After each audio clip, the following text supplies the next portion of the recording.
And hello, everybody. We've made it. I hope we've got. That is not a ghost, just letting you know. That was my phone saying that we've just gone live. It is running the internet at the moment because I'm not having much luck with the internet, but we're up and running.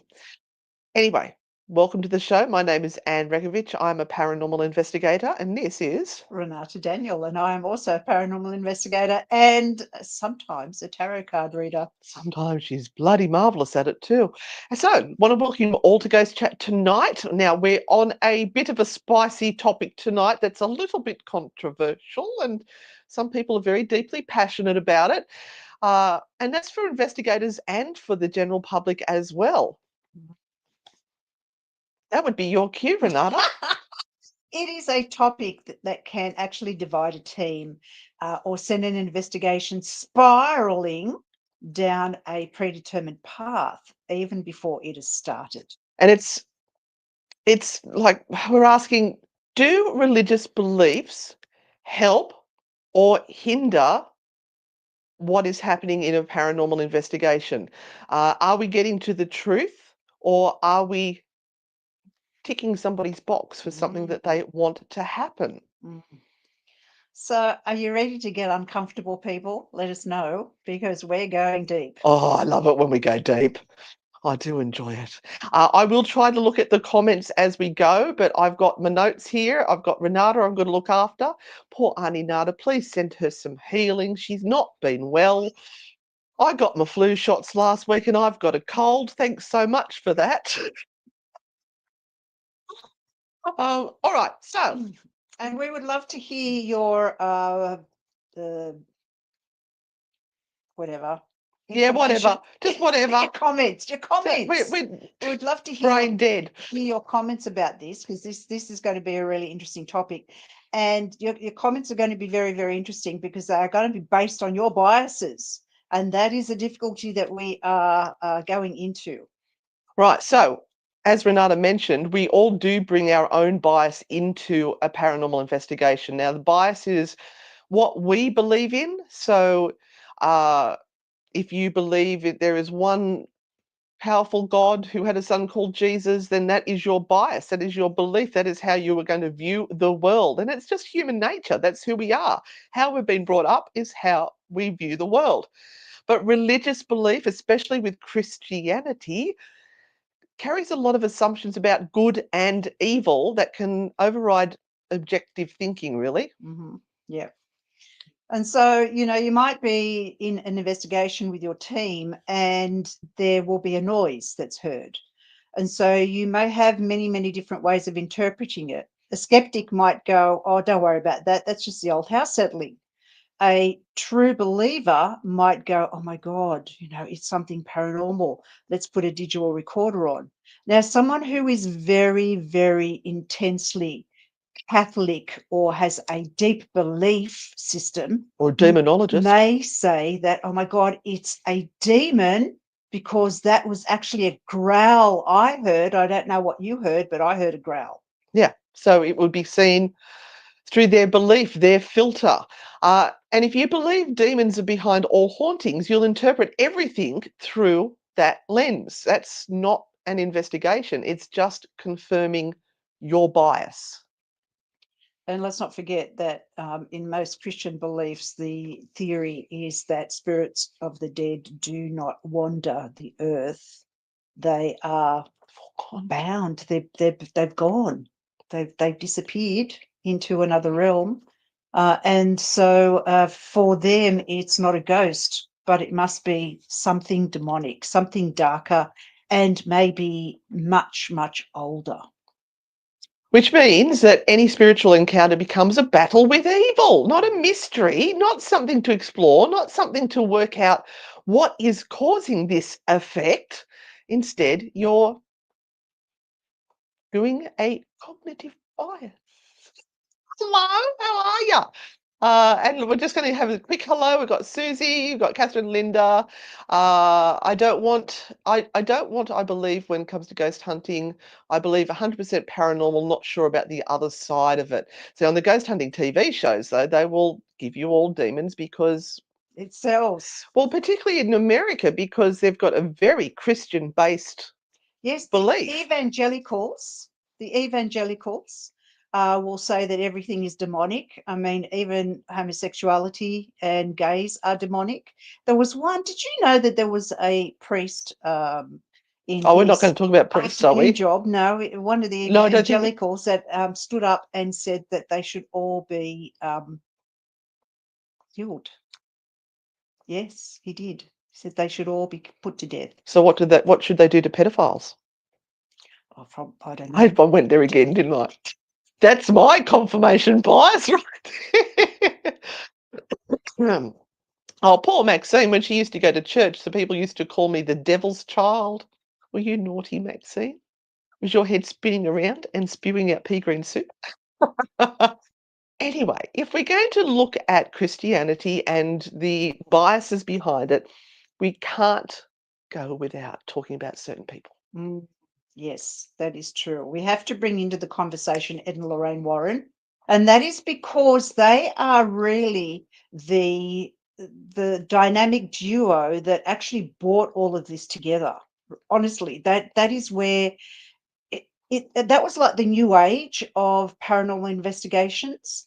When Ed and Lorraine Warren started to push forward and go into some of those big cases that they took on, and It's where the Christian influence yeah, the Christian really influence hit took home. hold. Yeah. They were devout Catholics, and Ed branded himself as a self-taught demonologist. Excuse me while I slow blink on that. Uh, at the Vatican, priests will go through years of training to be a demonologist or an exorcist, but Ed is self-taught, so Do you think that at that stage that would have been the only way you could learn if you weren't a priest?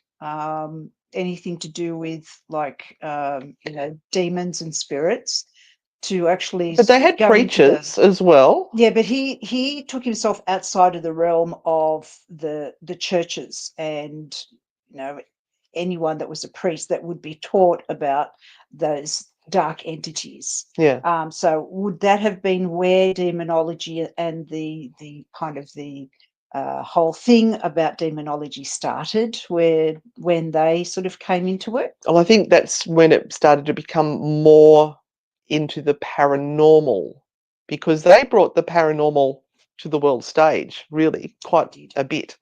But they did see the world a lot in black and white. God versus Satan, haunted versus possessed. That's just the way they saw things. Mhm. So they had a number of very, very important cases that they went on that went on to become very, very popular in the mainstream as books and then as movies. Sorry. Can anyone name any of their famous cases? Oh, come on. We would You love should to know. see. Those who have done the True Hauntings podcast, Yep. well, you will know how many of these we've picked to pieces. Oh, we're waiting now for the comments. Okay, we need some famous cases that Ed and Lorraine Warren took on. Yes, and And there are some people that say, I you can think it do a was weekend course and get a even certificate. even Ed said that they did over 350 cases or something. Yeah, so they did a lot that we have not heard about. What about information passed down through families, not in relation to Ed, but generally? Not. Information as in their own Oh, personal Larice, I love it. beliefs or the things that have happened to them. So if you can explain a little bit about that, that would be great. The contouring. The contouring. I think autocorrect got you, Larice. The conjuring, yes. Unless we wanted to call the contours of makeup as demonic. Annabelle, yes. Taylor got The Conjuring. Um, Aleister Crowley had his own sort of religion that he Yes. espoused. Yes. Mm. Yeah. Enfield, they dipped their toes into. They got out of Um, that fairly quickly. yeah, the Amityville Horror, Conjuring Devil in Idaho. Yep. Hi, Mr. Bobbett, how you doing? Amityville, yep. Hi, Daisy. Domestic duties, that sucks, huh? Right, you're correct. So we have the Amityville, the Conjuring House, which is the Perrin family, the Snedekers, which was that was the old funeral home, and they became what? Well, the experts. But So, not only that, they became horror movie legends. but But where's the actual proof? she's very good at reading the notes. We're professional, we are. I thought rather than reading off script today, I'll have it all printed up and we can just go through it. All right, so let's talk about In a Dark Place, which was about the Snedekers, and that was written by Ray Garton. He ghostwrote it, and the Warrens told him just make stuff up, make it scary. He publicly called the family as an unreliable witness, and the Warrens knew that. They knew it, but let's make a juicy story. Do you think that things hurtled downhill as they got into this and and things became more and more complicated? So once you sort of start You tell a to lie, a little lie, yeah, and it and gets bigger and bigger. it sort of does. It snowballs to a point where you can't get out of something Mm. because you've just got to follow a particular script or a particular way of doing things. And they got so bound up in it that their belief became concrete that what they were doing was the very best thing that they could do. Um, and in between that, if they could sell a couple of books So you and think do a it's the other way around it. They started off with good yeah, intentions and they it was start their belief and everything they were going into, they wanted to confirm their bias, confirm their belief system and view it through their eyes. And then they realized that people were really interested in this. So that meant that they they had had to to keep it up. keep it up, keep doing it, keep getting more and more interesting cases. Yeah. And if it wasn't juicy enough, we'll just help it along a bit because we're helping save people's souls. Does it sound like it's feasible? Or have they seen the con artists, let's this is a really good thing, we can make money out of these silly people who believe all this stuff. Do you think that they believed What what they they were were doing doing? was right. Hmm. You can answer that question. We shall wait. That they believed what they were doing was the right thing. I look in the 70s because that's when we're going back to. They really did have that strong Christian belief, and people didn't question it. Everyone went to church every weekend. Mm-hmm. Yeah, I was one of those. Hello, Steve. How are you? Sorry, I'm burping sulfur again. I think that's what happened with Amityville. They experienced something that was turned into the stories that run rampant today. It's like modern media attention. Yes and no. No, Well, not if they made it up. Yeah, see, that's what gets me. Is once you start improvising. but stories grow legs, they do, and they become bigger.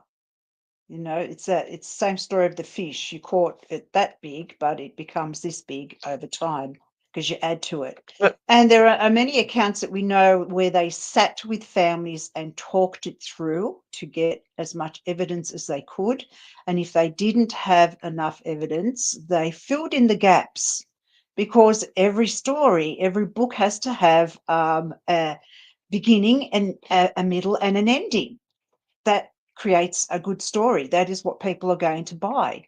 But it becomes then a form of entertainment rather than any documented proof because, as we know, whenever they were asked for proof, they said things like, we've lost those papers, or they're locked up and we can't get to them, or the police have them, or the family doesn't want to talk about it, or the family doesn't want to give any evidence. And so theoretically, no one really saw proof other than the proof that they presented during the stories. People didn't have any reason to doubt them. No, absolutely not. They had no They're no other knowledge. devout Christians. They had, didn't they have the blessing of some of the churches with the work that they were doing? In that, well, it was something that the church didn't have to worry about, because the church is very, very strict when it comes to exorcisms. There are a lot of things that have to have boxes ticked before the church will even look at an exorcism being done. And yet here are, people who aren't belonging to the church per se, in that Ed isn't a priest, and they are doing exorcisms. I think they did have priests with them every time they went, but then who was in charge of the exorcism? Was it the priest, or was it Ed and Lorraine? That's kind of, yeah. Well, Lorraine used to go in and partake in the exorcism. She was definitely part of it. Mm. I do like, there was somebody comment up there. I've lost. Do you like how the comments are now coming up on the screen? I've just worked out how to do that. Sadly, now they've made many doubt the paranormal abilities of many. Oh, that's it, Renee. What's that saying? You can't ruin a good story with the truth. Absolutely. Exactly. Thank you, Daisy. Thank you so much. Is Ed and Lorraine Warren's daughter now coming forward with more stories? She's telling a life story from her point of view. I saw an interview with her. I didn't even know they had a daughter. Or there is a family member that's come forward and is talking about We're completely off script. Ed and Lorraine Warren. Completely Anyway. off script. Anyway, anyway, so yes, and yet that's where you Oh, are. yes, their version of events has been canonized in the paranormal community. So this is where we are looking at not somebody's view of what happened, but that this is like gospel. This is gospel. This is what happens. And this is how exactly you must deal with things. So if It became a template. if demon is mentioned, then demon is in any type of a knock, a sound, whatever. It must be demonic. And this is, and if it's a shadow, yeah, it's demonic. It's dark. It's demonic. If it's violent, then you need an exorcist. That's nothing to do with the PK energy or with poltergeist. We just finished doing a poltergeist case for True Hauntings, which is coming out tomorrow. I have to finish editing it tonight. Anyway, so that became the template. If it's dark, it's demonic. If it's violent, it must need an exorcist. But the problem is that their story is full of holes.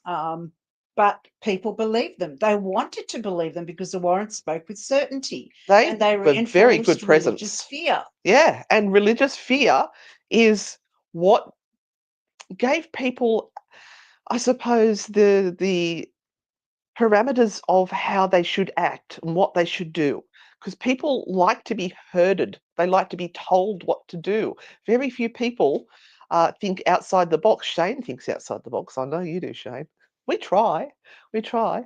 But without any evidence, this just becomes dogma, and dogma has no place in investigative work. You can't just say, well, that's how it is, and that's because I say so. Yeah. Yeah. But a lot of people do.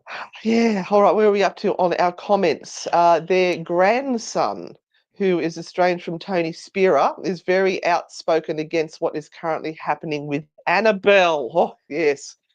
Oh, yeah.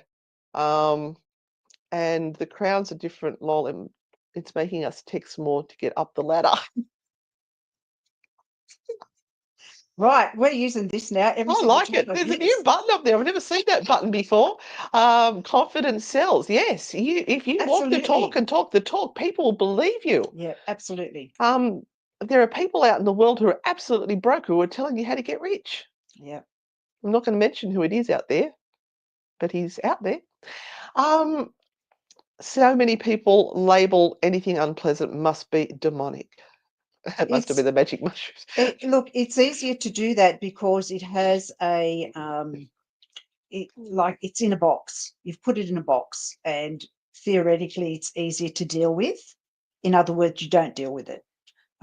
So rather than trying to dig down and trying to find out what it actually is, you just say it's demonic and you run away. Yeah.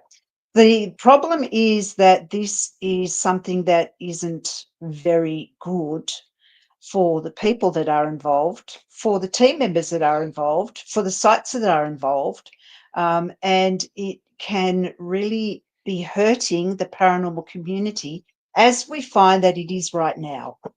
All right, let's talk about a case. Right. Anneliese. Anneliese Knows the case of Anneliese Michel or Michel. or Michel, who was the poor, poor girl that was actually starved to death. But her family thought that Well, she was. we can actually give them some specific details if we follow the Oh, script. oh, okay. In the 1970s, Anneliese was a young woman from Germany who started to exhibit very strange behaviors. Her family were very deeply religious. And of course, what are they going to believe? She's possessed. So she was diagnosed with epilepsy and psychosis, but that didn't matter. But so she had a medical diagnosis for what was going on with her. So 2 priests were brought in, and over 10 months they performed Yeah, 67 exorcisms. 67. That is cruelty beyond anything. Yeah. And And she had a medical diagnosis. mm, She could have been treated. Uh, when she died, she did die from starvation, and she weighed just 30 kilos at the time of her death. mm.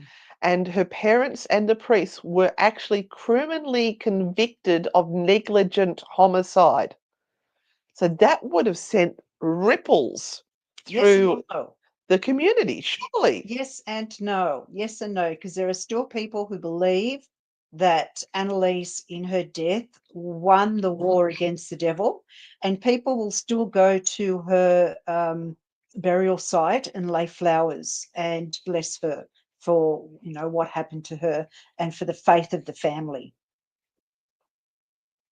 So it's a huge tragedy, and it's interesting that they did not allow anyone in except for the believers who believed that that was the right So thing if to be you doing. weren't going to back up what they believed, Yeah, you weren't invited. yeah, And I still see this happening today. In sometimes even in countries with leaders, if you don't believe what they want you to believe, then you're treated in a certain way and you are blocked and banned and put into jail in some countries. Uh, right, so this is an extreme case of religious contamination in the paranormal field. So, me personally, they shouldn't have had any. As soon as she got a medical diagnosis, that should have been treated first. Then they could look to the spiritual. It's when belief overrides medicine, logic, and care, it kills people. yeah, yeah. But let's change the topic a little bit and let's talk about demon obsession. In some circles, people genuinely believe most hauntings are demonic. They'll interpret three knocks as mocking the Holy Trinity, a shadow as an evil entity, and a cold spot as a sign of the devil. And we hear this over and over Oh, again, God, yes. especially on YouTube now. If you go to YouTube and you look at some of the shows there, they will mention some of those things during their podcast or their live. Shane wanted to know, did they tie her to the bed and starve her? She just wasn't well enough to eat Yeah, they did in her tie her. They psychosis. did tie her to the bed. They did lock the door behind her. Yeah, She became very, very ill towards the end, yeah, and refused to eat. Yeah. So, but that was because of her psychosis. That's why she was doing that. She was unable to make good decisions for her own well-being. Okay. This is where I lost my spot now. Okay, many skeptics have reviewed the Warrens' cases. The New England Skeptical Society found no actual hard evidence in their files. And as I mentioned before, most of the time the proof was personal, as in it came from Ed and Lorraine Warren or the close Or they're circle. believers. Yeah, the close circle, or the people that had signed contracts that said you cannot mention anything beyond what we are allowing you to mention. There was never a photo of anything, and claims were unverifiable, or they were conveniently lost. And we know Oh, that so many that things. also happened through some of the stories that we've told. There is one photo that I find very interesting. I'm pretty sure it has been debunked, and that was in the Amateurville, where they had that small boy peering around the corner. I'm sure we have gone over this, but I can't remember what it was. Uh, Many people in our community continue to quote these cases as if they are verified truth, and it is not truth. It is just the personal opinion of two people and their followers. Hmm. And look, I don't know if you can say that sentence. I Yeah. I really want to say at this point in time that it's not as though me personally saying that there is no room for faith here. I think faith is important to deal with these aspects, but it must be done in a way that is really, really applicable to the case and to the people that you're dealing with. And it has to be done in a way that isn't overbearing and manipulative, because you are just adding to the emotional distress of someone rather than actually helping them. So you have to understand the family that you're dealing with and the place that you're dealing with and the processes that you need to take, rather than placing your own belief systems on top of what is going on. So, for example, if I'm a Catholic and I'm going into a family that has come from India and they have a belief system that says there is something going on there, it's inappropriate for me to go in as a Catholic and try and We're all sort going to it say Our out. Father together. Yeah, sort it out through my belief system. If if I'm not even understanding what their belief system is and what needs to be done through their eyes. Hmm. And even if it's wrong or right, there is a sense there that you have to be able to be malleable, because people do have a strong belief system. And if you don't pander to that in a way, they're not going to accept anything that you say anyway, because it's like you're not being heard. So, in other words, this is not just a Christianity problem. There is many faiths that have their belief system. For example, In Islamic belief, jinn are often blamed for hauntings, and we know about that through the work of Rosemary Ellen Helen Guiley, Guiley, who did a lot of work with regard to that. So someone experiencing sleep I've held her paralysis, scrying mirror just saying, we did, oh, oh. and they may be told that they are being visited by jinn. I actually remember one of Hannah's friends at school. Her mother claimed that her daughter had been possessed by a jinn, and they had somebody that was working on her, and they weren't even Islamic. Mm. I have no idea how they came to that conclusion. It was quite terrifying. And this was before I was involved in the field. I was just curious. In Hinduism, it could be an unsatiated spirit, or it could be karma that things are happening. In Buddhism, it may be an ancestral spirit. In Africa, it could be witchcraft. In America, it could be witchcraft too. In Mhm. England, it could be witchcraft. Each culture has its own religious interpretation, but the pattern is the same. Belief shapes perception. And in my generational and ancestral beliefs, going back further than Christianity, because Poland was taken over by the Christians. and the king said, you either become Christian or I You die. kill you all. Oh, choices. There's no such thing as karma. Yeah. There's no such thing as karma. So You don't need to do good deeds to go to heaven. that's right. So, you know, you kind of go, okay, all right. Interesting. So we've done investigations where people have been terrified that a demon was after them because they were told by another team that there is a demon, and that team then just walked away. They went, oh, well, we can't help you.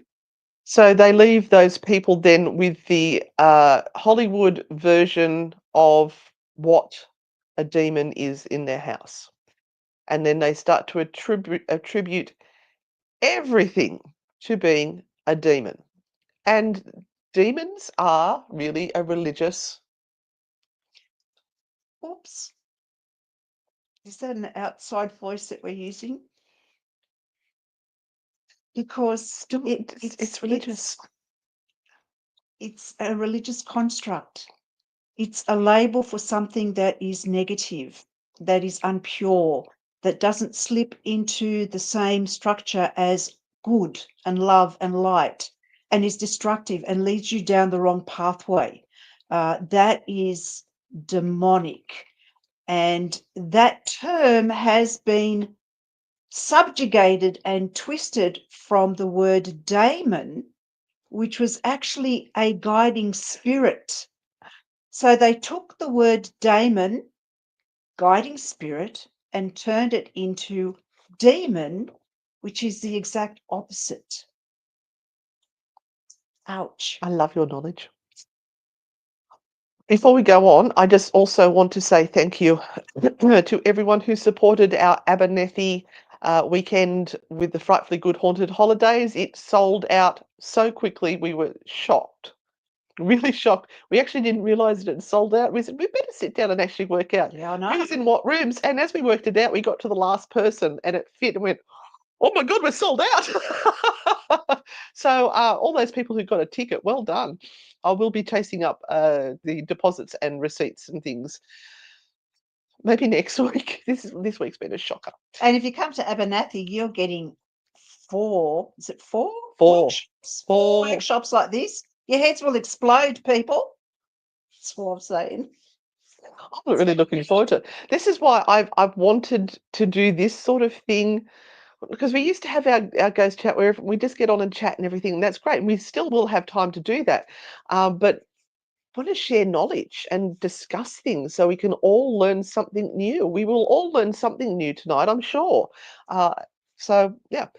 All right. So with belief without testing leads to the same problems, assumptions, fear. I don't know where that. Each culture has its own religious interpretation, but the pattern is the same. Belief shapes perception, and belief without testing leads to the same problems. Yeah. Assumptions, fear, and potentially harmful rituals. Now, I've gone on about the case before where my friend went to a house where they said the child was possessed, and when they got inside, the child was tied up to a chair. That's what we're talking about, dangerous rituals, because somebody has said that person, that child has got a demon. It's got the demon in them. Most children do. Sure, gorgeous little James. Happy birthday, James. He turned 3. Did gorgeous. Ruby turns, what's she turning 4 Yeah, it must be. on the weekend. Wow. Gosh. So we've done investigations where people have been terrified that a demon was after them because they were told by another team. Said that. Yeah, in reality, people are maybe feeling anxious or upset because they might have high EMF in the house, giving them headaches, making them feel paranoid, or they could have some mental health issues that need support. Or be under stress. Not sage. Sage is not going to help people with mental health issues and chemical imbalances in the brain. Makes you feel good. I like having a good sage, don't you? I do. Get a bit of a smudge out. Now, yeah, and the thing about that is I've completely lost what I was going to say. Oh, we're going on to probably cultural appropriation, knowing you. But yeah, and you've got to also understand that stress and anxiety and depression uh, can really, really affect the way you see the world. You go into a space where you do not feel safe and secure. And the number of people that I have dealt with that come in and say, someone must have hexed me or put some sort of bad juju on me because everything is going wrong. Everything's going Oh, wrong. well, in that case, we've got demonic possessions this week. And to try and just sit back with them and listen to their story and then kind of go, but you know what? That's life. Sometimes it's easier for them to understand that someone must have really hexed them badly rather than understand that life just sometimes is absolute shit and there is no reason behind why things are going wrong. They just are. Apparently, you went 4. That'd be right. This, Four. this is the state we're in. Honest to God, Paul Pooh bars. We ended up going live on the mobile phone. We couldn't get anything to work. And I said, "Did somebody say fairy? Is Fairy Dragon here? Where are you?" And Sir Stash, is that your fault? The worst thing that you can do, and I understand paranormal entertainment and I understand YouTube and I understand that people go on and do all of this stuff. Do not ever attempt to do this if you are going into a private home and doing this for real life people that have a heartbeat. The worst thing that you can do is imply that something is going on, leave, and then say, we've solved it. You've got a demon. See you later. Do not ever, ever, ever do that to someone, please. Please, I'm begging you, because you are creating havoc for those people. You're not giving them spiritual help. You're giving them trauma. Yeah. Really, that's what it makes you guys happy. Not you guys, but the people that are doing that. It makes them happy because they can say, "Oh, we've ticked the demon box. Look at us. We're so good. We're good investigators. We found a demon. Oh, fuck off, family." Yeah, so Trauma. as investigators, there's people who take on the responsibility to go into somebody's home and try and deal with what is going on. First of all, we have to be educated. Number two, we have to be objective, we have to be ethical, and we have to be informed enough to answer most of the questions that they ask. If not, then to get help or assistance straight away and come back with that assistance. And really, you shouldn't be dictating anything as strong as a demon the first time you arrive. You need to talk to them. You just talk You to also them. need to know what the spirit is wanting. It's like we forget that part of the whole equation. We just label it and go, it's demonic. That'll do. What about our responsibility to that side of the whole game here? What about our responsibility to those that have passed over? Dear old Auntie Mabel, who hates the fact that you've walked into a house and you've stripped it now, and she doesn't know where her favourite chair is anymore, and is a little bit angry, is going to be really pissed off, and you've just called her a demon, which is going to make her really pissed off. So, we kind I of reckon we got could to do a know. T-shirt. It's not a demon. It's Grandma. Reckon that's a good T-shirt. So Yin Yamara, I've been asked to do a cultural smoking in a person's house. I will refuse to do a smoking indoors, no bloody way. I will outside, never inside. But that's important for your people and your beliefs. You do it the way that is safe for them, obviously. But yeah, it's if that is their belief system, you have to work within their system. So when we also go into investigation, we have to respect that person's faith and that person's belief system. And we have to try and find dialogue to help them through their language. It's really important. But we shouldn't shape the whole investigation around that belief because that's when we get into trouble.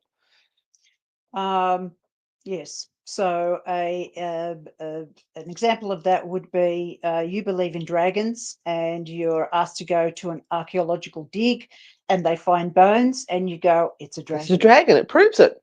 I don't need to DNA test. I just know that that is a dragon. And if you're walking in declaring it's demonic infestation without a single piece of solid evidence, you're not helping. You are sensationalizing. You are trying to fit in with all those paranormal investigators out there that claim everything is a demon. I heard that happened on a public tour recently where they said we can't come back here because there is a demon. Yes. We can't go until we've got it removed. Yes. And saying that there is a demon in the house doesn't make you a better investigator or a ghost hunter or whatever. It Good on you, honestly, Linda. it doesn't. It doesn't. So Linda said, if anyone asks me about demons, etc., I just say, I'm not the lady for this. I know two fabulous ladies that can help you. And then recommend Anne and Renata. If they won't listen to you, then it probably, yeah, I get what yeah, it's, but we've been to cases where the people have already made up their mind what is going on in the house and they're waiting for us to agree with them. They want us to confirm their belief or their bias. And no matter what we say, no, it doesn't matter how much logic we can put in there and give them a decent explanation. No, well, thank you for coming. Thanks. Yeah, that was great. And then they will go away and they will go get a team that will confirm them. Mm. Yes, the Dunning-Kruger effect is where people think they know what they're talking about, but they don't really.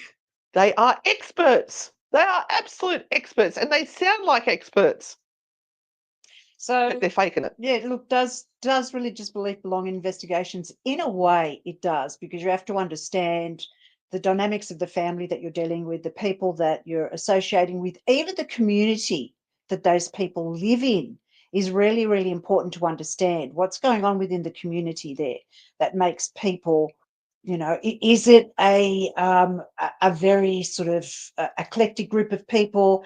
Is it made up of a whole lot of different people from different places? Does the whole community go to church on a Sunday? Is there a particular pastor that seems to rule in that particular area?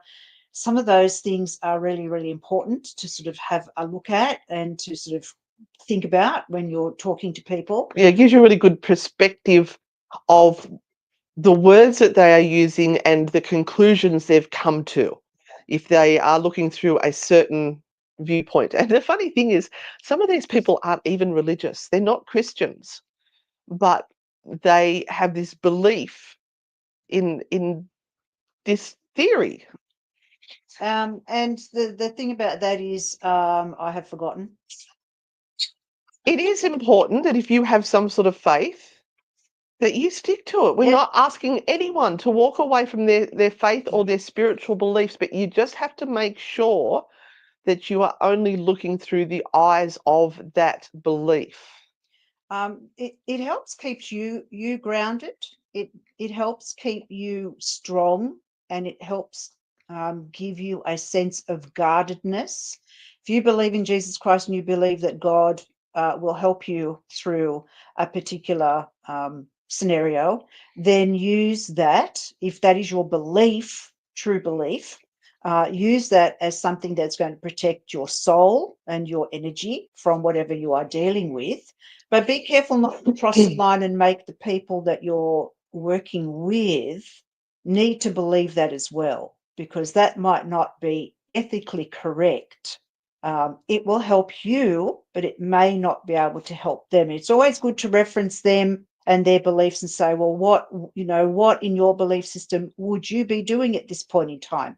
And maybe it means that the team needs to find someone that can be brought in that can help that particular family in a way that they believe is going to be correct. We also hear from people who have said, we've called in the local priest, they can't do anything. We've called in this Still person, here. we've called in that We've person. been to the doctor. Yeah, we've been here. And we're running out of options. Okay, then we can speak slightly differently. We've got a bit of latitude to talk outside of those biases and go, okay, well, it's time to think about things maybe in a different light. But until then, we have to really stick with how the conversation is flowing. So religion is important because it is part of, the greater percentage of communities and people in the world. You have to be respectful of that.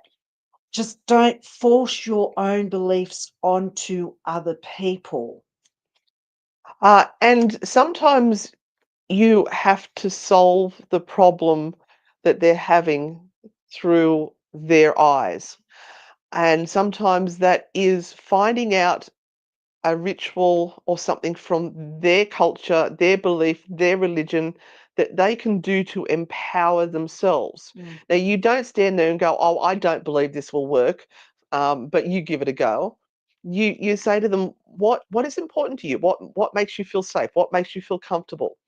How about you try this?" And then once you've done this little ceremony, do not put the power or the thought back into it again, because every time you go back to thinking about, is it here, is it doing something, you are empowering the thought of that demon energy, Mm. whatever it is. And you just hope that you may have planted that little seed in there to get them to think outside of their belief system and their bias into something else Mm. and something else. And that's really what we're about with our ghost chat, is we're just trying to get people to think outside of the Hollywood effect, I think Mm. Dave called it. Yeah, and when you're looking at these shows, and this is very timely because I didn't see someone, or I did talk to someone over the last week, and they said, "Yes, I've watched the shows and I know what happens." And that says, I believe what I see on TV. That then becomes very, very difficult if there's not a different conversation going that says, no, maybe that's not actually true. Maybe some of that stuff is made up, and maybe you can't believe in it. You know, it's great to entertain you, but you can't believe everything that you see on TV. Catherine said that she saw someone the other day investigate and they play the Bible backwards. And then somebody else said down here, what would playing the Bible backwards do? Uh, That's just a tease. That's being and that we might have teasing. an insight. Now, I do have an insight because We won't go there. with Isaac Butterfield, and Claire, we went to a tunnel up in Queensland, and it was supposed to be a place where the demon worshippers used to go and hold not seances, what is it, black masses and things. Yeah. I don't know. So it was an Some form of ERQ that you were doing yeah. rather than So anything else. Yeah. I played a recording of the Our Father being played backwards because for me and my personal belief system, I do not believe that's going to raise demonic energies or anything like that. But it scared the shit out of Isaac and Claire, which then brought up the energy of the investigation because they were anticipating something really horrible was going to happen. And I did it deliberately to do exactly that, to see if that energy and that fear would then increase the activity within the tunnel. Which is what happens. And that's why people It do didn't it. increase the activity, it increased Their the fear. tension and the fear, Yeah. which then made them very jumpy. But I deliberately did that. It's disrespectful, absolutely, to some people's cultures. And that's not a demon in the background. That is my phone. uh, Do you have yeah, any questions at this point in time? Would anyone like to chime in with some questions? describing discernment and acceptance of others wherever they are without judgment in any direction. That's a We try. that's the best way to be if you can be. Yeah, it's really hard, and the hardest thing, the biggest thing we have trouble with is rolling our eyes. We try not to, don't we? Well, look, you come at it from the point of view of understanding that whatever the person is going through for them is real. Yeah, That's how you walk in. yeah, So whatever it's their your truth. mind might be saying, it doesn't matter. It doesn't matter. It's about what is going on for that particular person, the family, whatever it might be. Even when people are on tour with us and they say, I fear that I might take something home, we'll go, yes, we understand that. Absolutely. We are going to make sure that we provide the safest place possible. And if there's any issues at the end, come and talk to us and we will do a little ritual for you, whatever it is needed, so that you feel safe as you're walking out. And we'll give you some tools Yeah. to continue on so that you can feel safe where you are. Yeah. So it's important, again, not to kind of go, as Anne said, roll your eyes and go, oh, they're one of those.